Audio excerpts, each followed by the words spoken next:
What is it about him that brings you up here in your rating? I like his energy. Donald Trump is the change agent of the century. I've always liked his policies, like what he had to say. Most of the GOP was filled with war hawks. Just the other day, he did a press conference, and he was asked if you would use military force to annex or take over Greenland and take back the Panama Canal. And he said, basically, maybe. Well, he's not going to do that. That's a crazy question, like crazy scenario. I don't see him doing that. I like how he gets people to thinking about ideas that no one would think about, like Greenland, the Panama Canal. I mean, who knew that China was kind of running that show right now? I don't think he's actually going to invade our ally. I mean, that would be just like so crazy. Like something like that's never really happened before. What are the first things or the first thing you'd like to see him do? The first thing, close the southern door. Illegal immigration. And is there anything that Donald Trump could do that would disappoint you?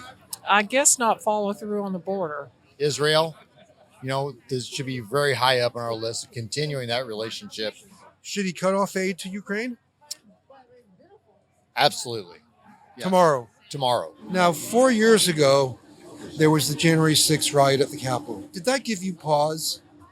No, not really. I watched the speech that he gave before that protest.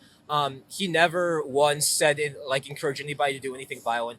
No pause. I think there were a lot of issues with the elections, specifically with regard to censorship campaigns in big tech companies. Still to this day, we don't have all the facts. Probably never will.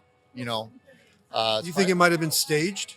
I do think a lot of it was staged. I think Nancy Pelosi had a lot to do with it. And I mean, when people were actually entering the Capitol, nobody used any weapons on police officers. I think I saw different footage of people using bear spray and flagpoles and pummeling police officers. It sounds like you're trying to excuse this a bit. I mean, look, there was some violence there, and I don't support that. But I don't agree with blaming Trump for what happened. I don't think he's responsible at all. My favorite quote that I've learned from Trump, and this is what he said, is, "They're not coming after me, they're coming after you, and I just happen to be in your way." You think they're coming after you? I think they were. Who? For what reason?